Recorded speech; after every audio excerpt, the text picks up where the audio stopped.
Uh, Trials and studies are very important for us because that is what actually gives us evidence about any treatment, how good it is, and what are the side effects. I'll very briefly talk about few important trials which have been done for diabetic macular edema.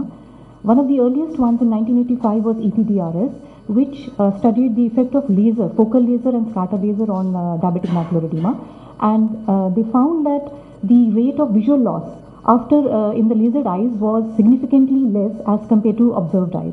So this gave us a treatment, definite treatment, which was given to patients at that time, that focal laser, which would decrease the risk of moderate visual loss.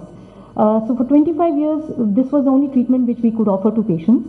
But in 2008, there was a very landmark trial result, which completely changed the way we were looking at DME and the way we were treating DME. This was Protocol I by DRCR network, and this conducted a trial comparing Ranibizumab with laser with steroid, that's Triamcinolone with laser, and with laser alone. And what they found was that the Ranibizumab arm with either prompt laser or deferred laser did much better in terms of visual gain as well as reduction of the macular thickness. And this, if you see the analysis, the Ranibizumab with deferred laser, the visual outcome was much better. And surprisingly, the steroid arm, the Triamcinolone arm, did much less and had poor visual gains. So this was a landmark study because this gave up Ranibizumab as the latest and the new good treatment, which gave much more superior anatomic and functional outcomes and which sustained through 5 years. So earlier where we were looking just at stabilizing vision, now suddenly people could actually hope to increase vision.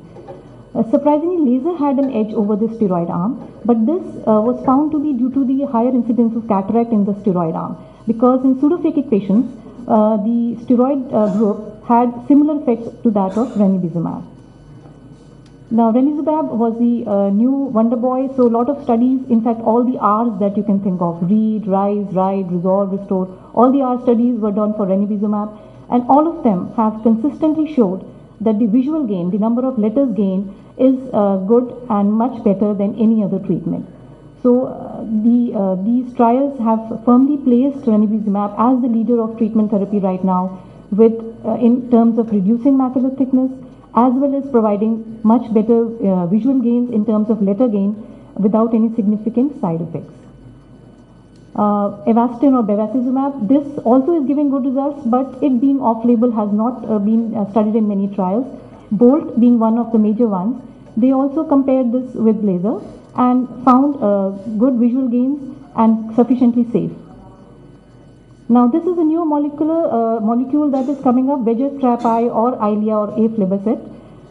This has one of the major studies for this was Da Vinci, where they have compared different regimes. This VEGF-TRAP-I, initial 3 monthly loading doses, then followed every 4 weeks, or after loading doses every 2 months, or then afterwards PRN basis. Now once they studied this and they compared this with laser.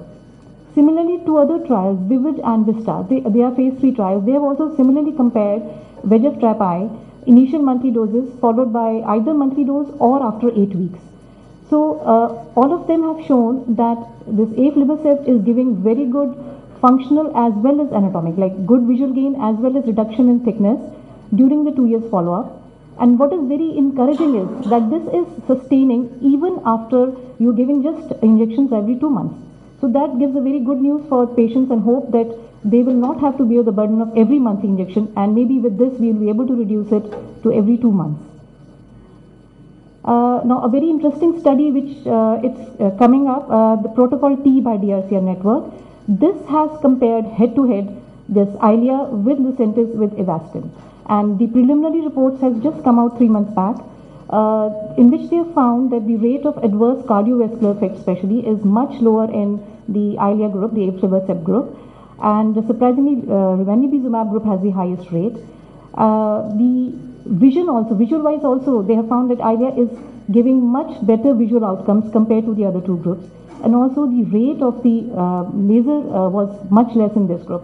So this sounds very exciting, and we are still waiting. Probably the report will be coming out this year, the full report.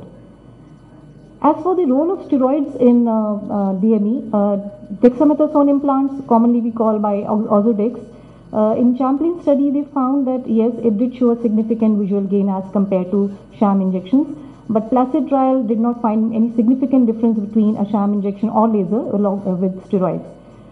But they found that the initial 1 to 3 months, the result of dexamethasone does show good visual gains, but this is not sustained at 6 months or 1 year, so retreatment is needed.